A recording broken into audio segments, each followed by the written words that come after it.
Hello, everyone, and thank you so much for joining us for this episode of Safe Space Talk SST. We are super excited to have you joining us today. Listen, we are in the month of May, which the world actually knows as Mental Health Month. Mhm. And we wanted to come during the month of May to just talk with you guys just about so many dynamics concerning our overall mental health. And so, listen, throughout the month, we're going to be coming with so many dynamic topics. And so, just hold your seat and just tune in every Wednesday and also every Monday. We're going to be hitting this thing hard for the month of May. But with that being said, I want to introduce Miss Nigeria Anderson and also Miss Latoya Nabati. Hey, hey. So listen, and we have some people that are not here but they will be joining us throughout the month of May. We just want to take a moment to you and talk with you today just concerning what is mental health, right? What is that word mental health? What does it really mean when people talk about, oh, you need to check on your mental health or have a mental health day? We got all these things going around in the world right now, all these saying, and a lot of attention is being given to mental health, which is a good thing.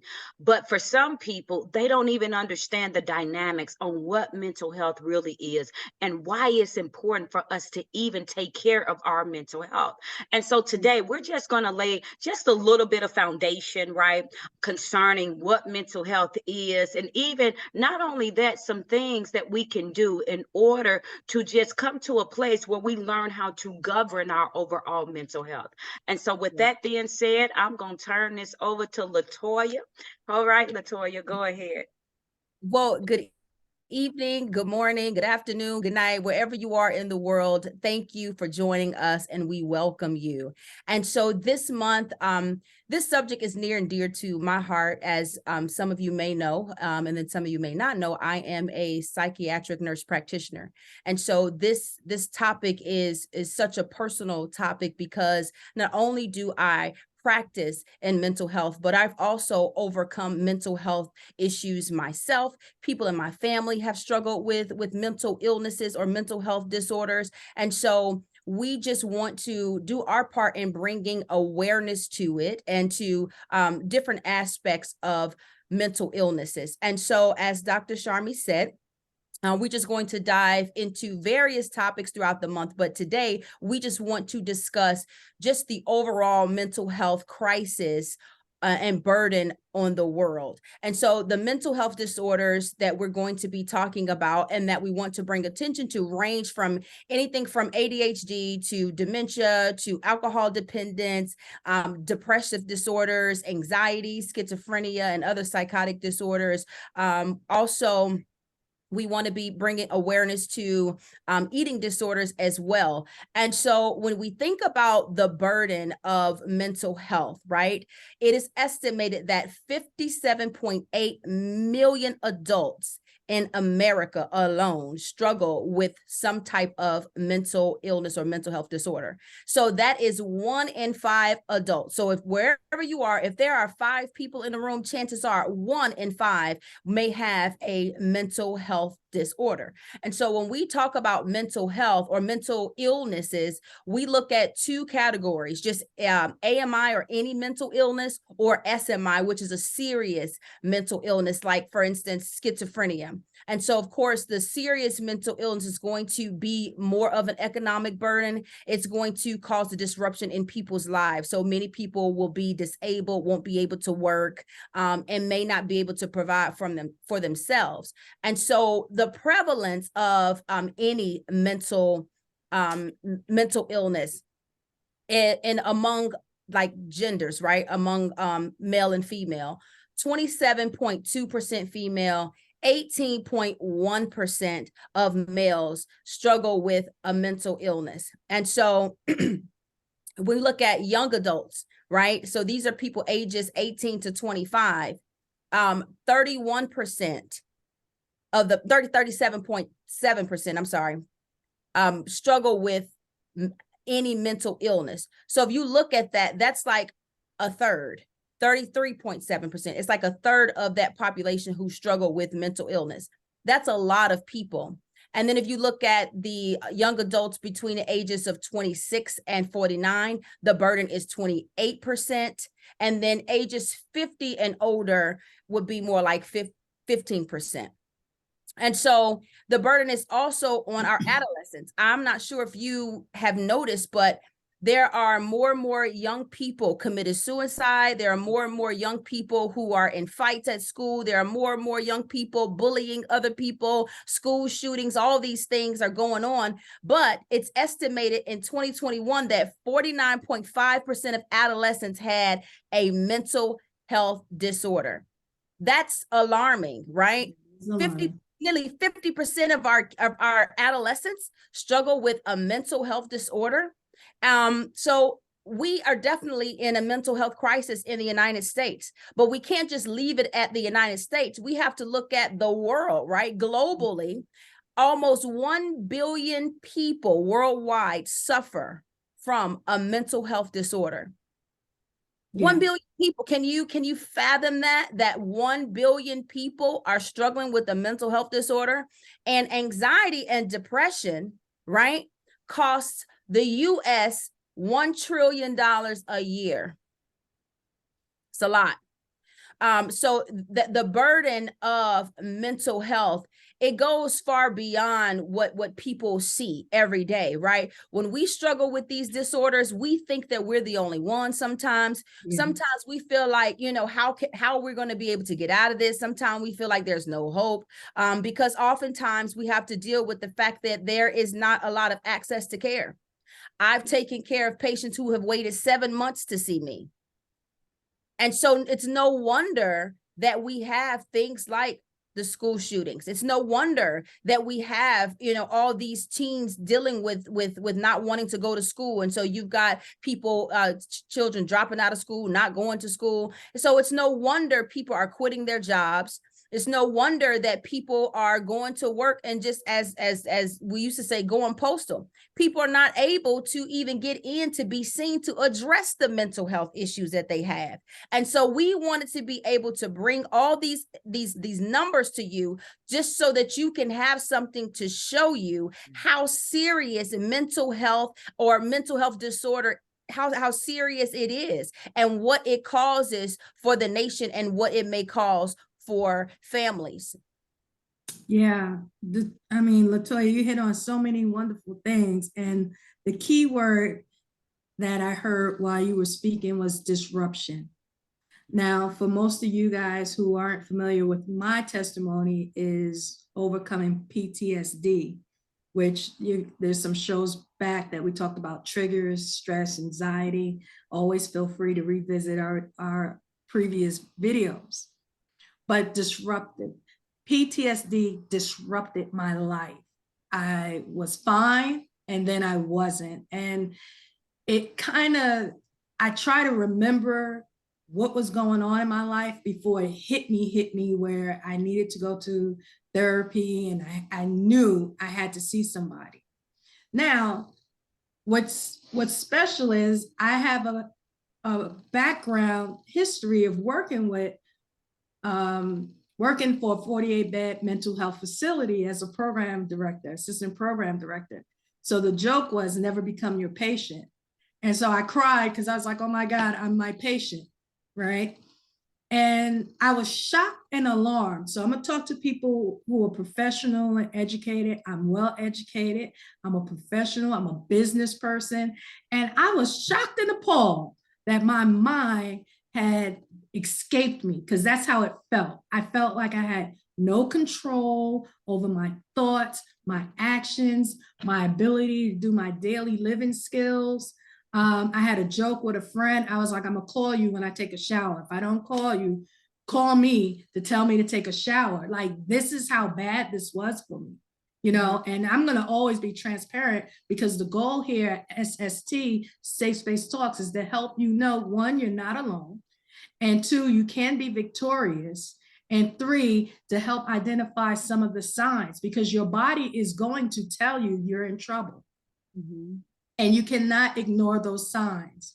My signs were paranoia, anxiety, sleeping, wandering. My mind would wander everywhere, just completely everywhere. I always felt threatened, as if someone's gonna come break in my house and kill me. If I went outside, that someone was gonna assault me and attack me. And so I share that because I want you to know this is why some people do respond in the way they do. And I was talking with my colleagues earlier that, I never could understand someone bumped into you and now you done stabbed them, or, they stepped on your shoe, now you fighting them. And recently in the Bronx, there was a 69-year-old man who's standing too close to somebody. The guy beats him up. And we're like, well, why do they do that? Well, why do they do that? Because these are the hidden behaviors that are ignored, or the person is saying, one, I don't know why I did it, or two, I felt like doing it, right? Because everything's a feeling. I felt like doing it. I'm feeling him. I'm feeling her. Everything's a feeling, right? And when you can't identify that feeling, you're in trouble. All right. So yes, mental health is disruptive. And so once you identify that your regular routine is being altered, examine that. And I'm famous for saying, examine yourself. Also, you mentioned the doctor's visit. I went through a month where I just kept crying for no, I didn't know why I was crying. I would just wake up and now I'm crying. And I'm like, why am I crying all the time? And I called Dr. Latoya. I was like, oh my God, something's wrong with me. I need to see a therapist. And the lady was like, and I was crying on the phone, like, so I need help. And she was like, hold on, please. I can laugh about this now, but it was not funny. I was in a crisis. Oh. She's like, hold on. And then the recording says, if you're in a crisis, please dial 911. Like, how many calls I got to make when I'm all confused and I don't know what the heck is going on with me, right? So she gets on, this was in January, okay? She goes, okay, the first appointment we have is February 27th. And I'm looking at the phone like, February 27th? It's January 5th. I gotta wait weeks to see somebody. And of course, here they go again. If you can't wait, if there's an emergency, go to your nearest ER. And so yes, you're feeling vulnerable. You're feeling like, as you mentioned, no one cares. This is just me. I'm out here. And yes, it can lead to suicide thoughts. It can lead to drinking and alcohol or smoking weed. I asked my pastor, I love my pastor. I went to him, I was like, I'm so crazy. Do you think I could do the medicinal weed? And he was gently and sweet and saying, no, you're going to be okay. You're going to make it. It's going to be all right. But, he was like, call me anytime, any day or night. We're going to get through this. And by the grace of God and God's love and hand upon my life, ta-da, I made it through. Yeah. So I want you to know, one, follow the signs of your body. Any little thing, you're not sleeping, your sleep is altered, you're feeling anxious, you're yelling at your kids, your spouse, you're angry all the time. These are signs that I had that I'm just sharing. You're not feeling like yourself, you're not bathing, okay? You're not brushing your teeth. Those are signs. So be aware of that. And as they say, if it's important, go to your nearest ER, dial 911, but also make time to make an appointment while you're still able to say, I'm feeling a little off, and you're not in crisis mode like how I was, but I'm feeling a little off and I want to see a coach or a therapist. And of course, as I always say, you can always reach out to us at safespacetalks@gmail.com. Dr. Sharman. Hey, everyone. And so, just sitting here as we're talking, one of the things I love about what they were saying was the fact that to notice you, basically. If you can put it in a nutshell, we have to come to a place where we understand ourselves and notice that we're not acting the same how we would normally act, right? So that means that you have to come into a place of being self-aware. You have to have that dynamic of self-awareness, right? and looking at the fact that what behaviors are beginning to change in my life. Yeah. You know what I'm saying? Because really, when you're thinking about the concepts of just your mental health, it really what they look for is the behavior changes. Yeah. Right. And so when you're dealing with some type of mental health, they look for how is your behaviors. This is why they will ask you things, how's your sleep? How are you thinking? How do you think about, committing suicide? Do you think Right. about not being here? Do you eat? They That's want to good. see what is going on with your behavior. If your behavior is not normal, then yes, that means it's time for you to probably go and talk to somebody. Go see somebody. Listen, because when you're dealing with any type of mental health crisis, then you have to understand that while you're dealing with this type of mental health crisis, that you do need people around you to be able to be a ear. And what tends to happen with so many, because this is one of the things that many people don't understand, is that it doesn't matter who you are, if you are an individual and your behaviors begin to change, it is to your best interest that you do not isolate yourself. Yes. And Yeah. the first thing that people do is go into isolation mode. I don't want to be bothered. I just need Mm. time alone. All of those are signs that something else is happening on the inside of you, especially if you are somebody that's not normal for you. And even if you are someone, because that you believe that is normal, it's not normal to constantly isolate yourself. It's just not. Something else deeper is going on. You may not know that you are falling into a mode of depression. You may not even recognize it, right? Because a lot of people don't necessarily recognize some of these issues until they're deep in them. Right. Yeah. And then Yeah. once they're deep in them, then they like, wait a minute, how did I get here? Yeah. And then Right. it seems like, you can't come out of it. But it's possible for us to come out of even those things that we think we can't come out. But the Right. problem is we have to come into a state of what I like to call awareness. You have to have that state of awareness. You have to be an individual that pays attention to you. Right? This is why when you're dealing with certain things, you should be journaling. You Yeah. should be writing things down. You should be able to see how your thought pattern. Why is that important? Because you have to see how your thoughts are going. What is your thoughts saying? Many people don't understand that when you write stuff down, you're getting it out your head. And That's so it. now you're writing it on paper. Now you're even able to go back and read. Wait a minute. I know I was feeling like that. You know what I'm saying? Because 9 times out of 10, many people don't know, especially when you're talking about the pressures of life. Yes. Life will pressure you. And Mhm. so when you're dealing with the pressures of life, then you have to understand that there is a lot that comes with just everyday life.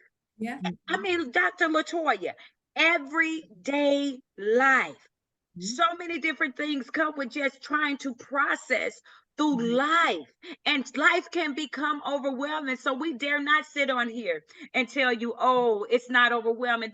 Life can be overwhelming, very overwhelming. Yeah. But the problem is there are still strategies and tools that you can learn to help bring you up out of whatever it is you're going through. And that's what we're here to do at SST. We're here to help you to navigate through whatever it is you're going through. And so we bring strategies and we bring tools and also education, right? Yeah. We Yes. do research, right? Yeah. So we're not just giving you information that we have not necessarily walked through ourselves. And we can tell you, listen, it works if you work it. If Yeah. I tell everybody that come and see me, everybody that talk to me, listen, if you're not willing to put in the work, it's not going to work for you. It's not Right. going to work for you. You have to be willing to put work in order for it to work for That's you. And right. if you're an individual that don't want to put in the work, then I'm sorry, it's not gonna happen. Right. But there are tools and strategies that people can use. Is not that right, Latoya? It is. It is.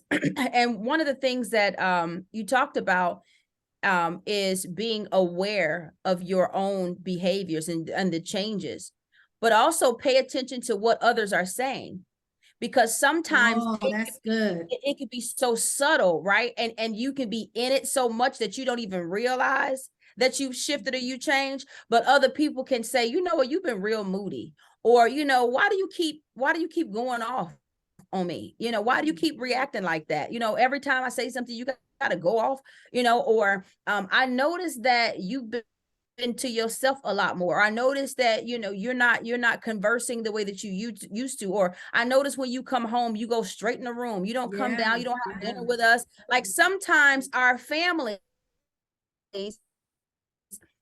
or our friends can recognize those behaviors, those changes in our lives, even when we can. And so start paying attention to what people are saying Defensive. instead of getting in defense about it.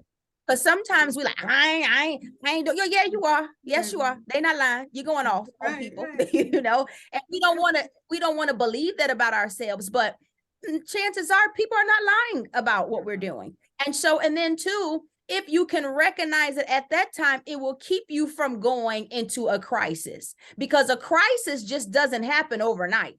That's right. That's right. Unless someone has experienced like grief, because sometimes, after a death of a loved one or after, loss of some kind, then yeah, that's different. But I'm just saying, just regular, depression, anxiety and things like that. Crisis doesn't happen overnight. Oh, there was a buildup, and we missed the signals. We missed the headaches. We missed the fact that we weren't sleeping. We missed the fact that we were kind of snapping on people. We missed the road rage. We missed, or wanting to sleep too much and it being really hard to get up. That was me. I laid in bed and it was like I had to peel myself up from the bed. And I promise, if it wasn't for going AWOL and it wasn't for my children, I would have just laid there. And I remember telling myself, you can't die here. What's wrong with you? You better get up and call somebody, and I was blessed enough because I was in the armed forces. I had access to care at that time. But there are so many people who feel like, or who try, like you said, Nigeria, who call and say, hey, I'm at that point. I need somebody. And then you get whole. Oh, are you serious? Right. I'm about to lose my mind. I'm on my last leg and you talking about hoe, know? Yeah. And so that's the kind of stuff that make people snap. So, there are plenty of apps, there's BetterHelp. There's the good thing about the pandemic. If it didn't do anything else, it made us wake up and realize that we better do some virtual stuff. Yeah. Because we, when it comes to mental health, we were already short. When it comes to medicine in general, we were already short. We already had a nursing shortage before COVID. Right. And so COVID just showed where the areas that we were weak in. But so now I can see a patient in Maryland now virtually if I wanted to, because I'm licensed in Maryland now. So you can be where you are in your living room and you can go on different websites and you can be connected with a healthcare professional if you can't get somewhere in your locality. And that's the good thing that has come out of COVID. But when people are in crisis, they don't want to hear "hold, please." They don't want to have to wait 3, 4, 5, 6, 7, 8, 10 months to be seen. And so because of this, right? Because you already know that there's limitations with access to care, that means you have to be instrumental in your healing. That means you have to take the accountability and say, okay, it's on me too. Like I can't depend on I can't even get in to see a provider, let alone depend on them right now. What can I do? Right? What can I do in the comforts of my own home? What can I do in my life? And so we've talked about these things before. We talked about looking at your life and taking inventory on the way that you're thinking. We talked about taking inventory on what you're doing in your life. If you're having financial stress, because that's probably one of the number one thing that causes people distress and depression. And especially now with inflation. Yes. So look at your living situation. Look at what you're spending your money on. What can you scale back on? What can you do? I mean, can you turn the cable off? Right? Right. You know, can you get a cheaper, can you trade your car in and get a cheaper a lower payment or something? Do you need to have all these things? How about buy the furniture? Don't do the whole payment thing, because now you got to worry about having all these different payments. What can you do in your life to cut out some of those expenses if you're having a financial burden? If it's your medical conditions, right? If it's health related, because health conditions, chronic pain, all those things can exacerbate mental health. What can you do to start taking some ownership and becoming healthier? What can you eliminate out of your diet? How about, put the pasta down? Listen, we don't need rice with every meal. We don't have to have bread with every, there's some things that we need to do to get a better handle on our overall health, right? Yes. And then socially, who are you connected to? Sometimes just listen, there's some people you can hang around, they can make you depressed if you let them. Every time they dog got one eye, they cat, they cat sick, their car broke down, they toilet leaking. Like, does anything good happen in your life? It's like, every time I talk to you, you eliminate these people. That's right.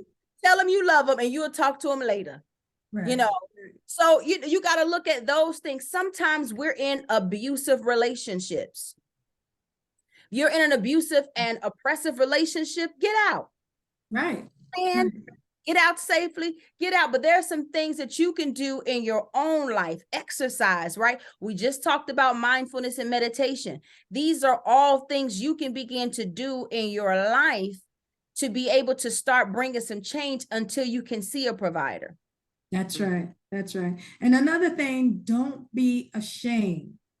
That's You good. know, I wasn't ashamed. I was shocked and appalled. I was like, here I am, brilliant, slight of a genius, and I'm crazy. That's how I felt. I was like, are you kidding me? I don't have a grip on my own mind. Like, what's happening? So I immediately contacted like I told you, my pastor. Oh, I was telling everybody. I was like, because one of the things working in the mental health field, I understand if you don't address it, it will address you. So as soon as I went left, I was, hey guys, hey, something's wrong. You know what I'm saying? So something's going on with me. I don't know what's happening. I called one of my girlfriends like 1 a.m. I'm like, hello, my bedroom is looking like the hospital room. And so I know I'm home, but I don't know what's happening. And, have real friends, guys. Okay. Get some real confidence. She was like, do you need me now? Or I'll be there first thing in the morning. And I was like, you could come in the morning, because I was just really too scared to move. Literally, like, I'm not going to even get up and answer the door. So let me try to keep laying in this illusion of where my mind has me. And prayerfully, I'm going to come out to open the door in the morning, right? Like, this is how I'm thinking. And when I tell you, before the sunrise, my bell rang, friends, confidants, people you can trust, not people that's going to be running behind your back, talking about, you heard what happened? I mean, they may, but what you need is someone who is going to be with you. Everybody talk about your strong friend. Well, I'm a strong friend, and I was very vulnerable and weak. Okay. So even strong friends need friends. That's good. Right. And so don't be ashamed to share. And if you're ashamed to share with any other individual, please get help. Set the appointment that may be 5 months from now. It's not funny, but it's true. Or call one of the 800 numbers and see if you get through, but address it. Don't be embarrassed. You're not the only one. It happens to the best of us. And we thank God that our testimony is we didn't hurt ourselves and we didn't hurt someone else. And we want that to be your testimony. We want you to say, I got help because I heard at Safe Space Talks from these wonderful women who've gone through this process and are victorious and now giving back to the community on YouTube at Safe Space Talks to help us identify and get the help that we need.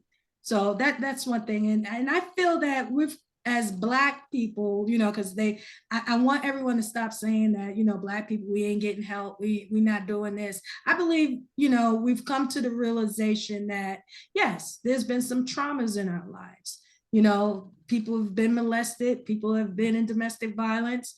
People have been and realized that that has had an effect. It has had a traumatic effect. And we are talking about traumatic experiences. This is my traumatic experience where I had to get some help.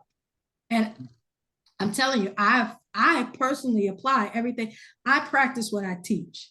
So I'm not telling you to do something that I didn't apply and it didn't work. Like LaToya mentioned, we talked about meditation. I told you I use it, it works. Okay, so Dr. Sherman. I just want to say, as we are wrapping up, I just want to actually say that, you know, one of the things that I would admonish everyone to do is do self-care checks. Yeah. Like everybody, you know, like do self-care checks, like check on yourself. You know what I'm saying? Like, that's what I'm like, check on you. Like, we so busy checking on and taking care of everybody else. Check on you. Come on, sir. Come on, ma'am. You know, like, seriously, check your own, like, check you out. Am I good? You know, seriously, like, we gotta do that. We like, let me go over some checks in my own life to make sure that I am good. And, you know, because we understand and know that, you know, just in the climate, there is a climate right now, right? There was always a climate, but the climate has heightened in this hour. And so we are at a heightened climate right now. And therefore, we have to really be intentional about our mental health in such a way where we have to own it. Like when I say own it, I mean, you have to, you know, do them self-care checks. You have to go get yourself together. You need to see a doctor, go see a doctor. You need to talk to somebody. Listen, they phones don't work. They book, call us. We're here. Like, we really want you to know that we're here. Like, we can give you, we may not be in your state, we may not be, but listen, you need to talk. Don't never feel like you can't talk to anybody. There's just nobody's gonna understand what you're going through. I tell people, I don't understand what you're going through because I'm not you, but I can relate. There are some things I can relate to. Now, I can't tell you, oh, I know what you're going through, because no, you don't. You really don't know what I'm going through. You're not me, so you would never know what I'm going through, right? But I can relate. Right. It's about the human. You see what I'm saying? I can relate to those dynamics that you may be experiencing. Nigeria, LaToya, we can relate to certain things. So we don't want you to just think you're out here by yourself and that you're out here alone. We want you to be helped. We want you to be safe. We want you to be the best version of you that you can ever be. Listen, you ain't even seen your greatest work yet. Come on. You haven't seen it. And so that's why we get on here, because we understand and know that in this climate that we're in, people's mental health is at an all-time high. It really is. And so we're here, Safe Space Talks. That's it. Anybody got anything else? No, that was really good. Yeah, I like that self-care awareness, you know, and just that accountability, you know, and knowing that you aren't alone, you know, and then too, like you said, owning, you know, like you don't have to stay in it, but you do have to own the fact that, hey, something is not right. And it's not anything against you personally. It's not something that you should be ashamed of. It's not something that you should feel guilt about. And you shouldn't allow other people to make you feel guilty. because I know in certain communities and in certain ethnicities, and certain cultures, right? Sometimes these things are frowned upon. And so you know, there's nothing wrong with you, or, you know, there's no such thing as depression. There's no such thing as anxiety. Yeah, you say that until you go through it. Come on. You know, and so I understand that sometimes even in our own families, we have people who are not as supportive and don't acknowledge what we're going through, but there is someone who does. And so seek help. And, you know, the waiting list may be, you know, a little bit long, you know, you may take you some time to get in, but at least seek help. Yeah. And then start implementing things in your own life that you can do. You can't write yourself medications, but you can start working on positive thinking. You know, you can start with some exercise. You know, you can Yes, start good, with Latoya. making some adjustments to your nutrition. You can start with eliminating negative people from your life. So there's some things that you can do until you can get to that place where you can see someone. Amen. Yeah. Well, all right, everybody. This is Safe Space Talks. We're glad you joined us, and we'll see you next time. Bye-bye. Bye.